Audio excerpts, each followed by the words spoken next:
All rise. The trial of Mario Jumpman Mario continues. Witness for the prosecution.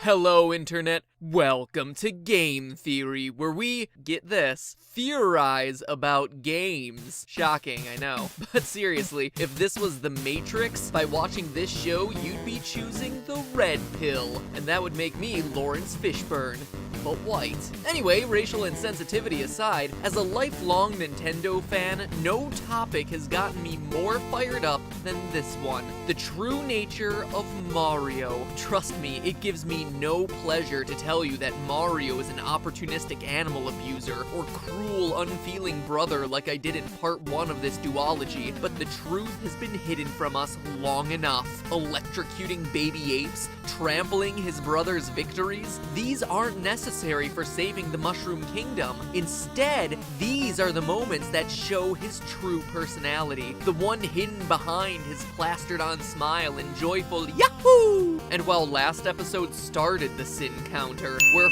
far from through as we dig through Mario's betrayal of both the woman and country he's trying to save. By the end, we'll have a pretty strong and surprising diagnosis of what's going on inside the head of gaming's biggest mascot. So let's talk for a minute about Mario the Man-Whore. Sure, we all know that Princess Peach is Mario's main squeeze now, but it's easy to overlook his flings with other women. Take for instance Pauline. The girl stranded atop the girders in Donkey Kong may appear to have the same fashion sense as the Toadstool Princess, but one look at the promotional box art of our damsel in distress shows us that Pauline is a very different type of gal. Wearing tight, low-cut red dresses, Pauline is certainly a departure from the buttoned-up, kiss-on-the-cheek-prone Peach. Oh, Mario.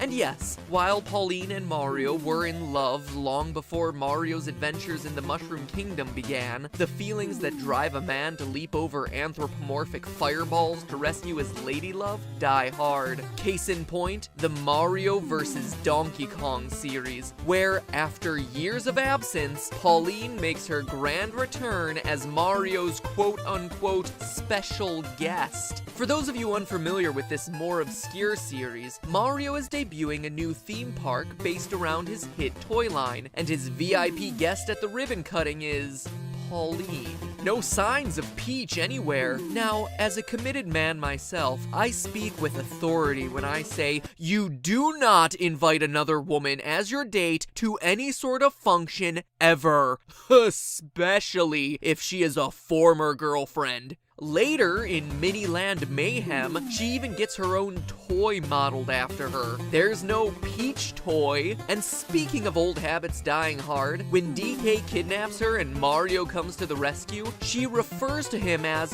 her hero. If there were any more red flags flying in this situation, I'd say that this was a communist conspiracy.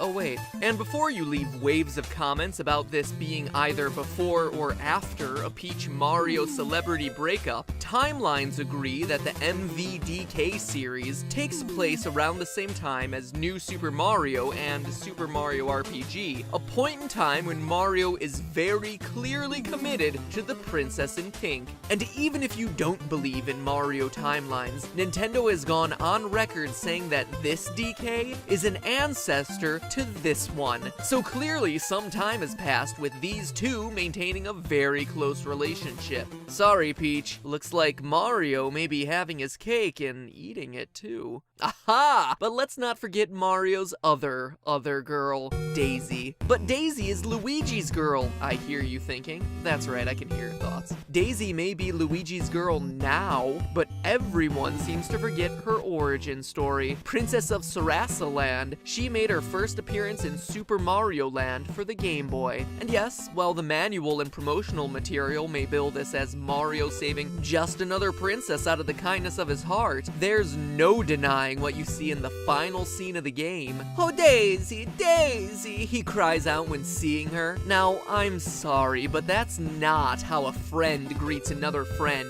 Names only get repeated in romantic settings. Need more proof? Boom! That heart tells you everything you need to know about what's going on here. And once again, timelines list this game as occurring right after this. So very clearly, this is still very much a thing. And wait, this also means that, once again, we see Luigi getting the shaft. Mario dates a woman, tosses her aside, still expects her to play golf with them, and Luigi is left with the sloppy seconds. The hand-me-downs. The girl apparently not good enough to stay in Mario's little harem, so if Mario's crimes against animals and family aren't good enough, it seems he's also an adulterous plumber who can't keep his plunger in his pants. And while crimes of the heart are indeed serious, his ultimate betrayal is against the very people he's trying to protect, the denizens of the Mushroom Kingdom. Mario is a murderer.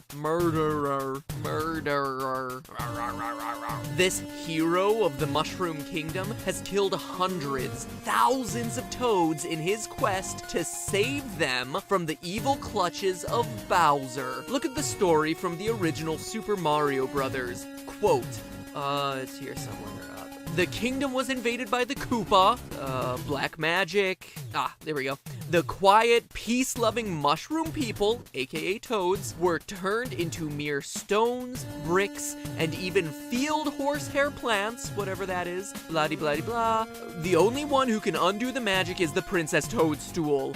There you have it. Each and every brick you shatter is someone you were supposed to be saving. And the game takes it one step further, rewarding you for killing them, giving you points for each and every block you smash. Earning points for killing people? That's what happens when you play the anti-hero. Games like GTA, Overlord, Prototype, not Mario Brothers. And if the original games were bad, look at his behavior with a Mega Mushroom. Look at his utter lack of concern for anything in his way, knowing full well that each and everything in front of him is an actual resident of the kingdom. He even celebrates his massacre when he finishes. And while we're talking about his murderous tendencies, let's talk for a minute about Mario's preferred method of delivering death: crushing. While the game makes it seem all for fun, it's pretty disturbing when you think about it. In fact, to prove the point, let's get morbid for a second here while I tell you a story. In Southeast Asia, as recently as the late 19th century, a popular form of execution was by elephant.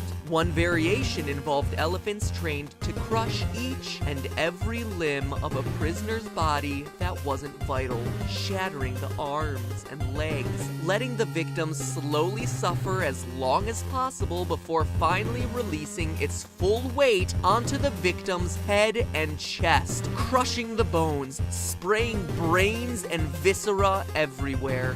Now, did that make you uncomfortable? Make you cringe? Could you see yourself being repulsed by that sort of thing? Good! Because it's normal for someone to react that way. You know who doesn't?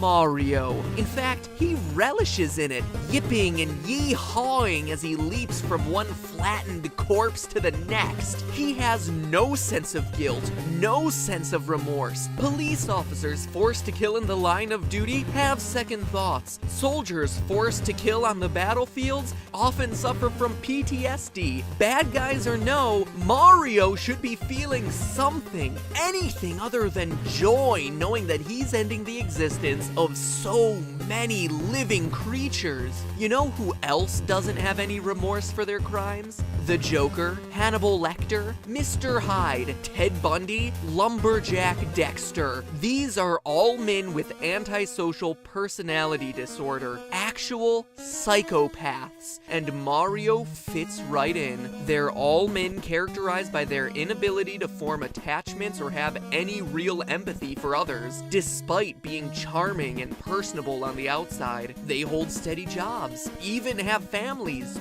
girlfriends, but can be impulsive and sexually promiscuous. They're manipulative. They learn to mimic emotions, despite their inability to feel them. They appear normal, happy in every sense, and yet they ruthlessly prey on everyone and everything around them, sacrificing their safety, having no remorse for their actions. Deep down, they're arrogant. And to bring it all the way back around to where these two videos first started, oftentimes the first sign of someone with antisocial personality disorder is their cruelty toward animals. Every single crime we've leveled against Mario across these two videos fits into this diagnosis.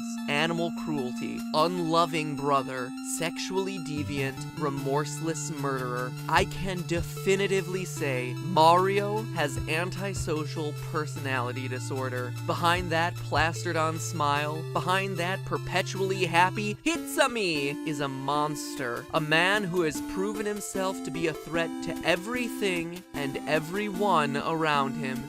He is no hero. We just haven't stopped to question him until now. Who would have thunk it? Mario, the most successful, unidentified serial killer ever. In the end though, if you think about it, it makes sense. There was only ever one piece of evidence we really needed to prove Mario's evil intentions. Damn you, blue shells.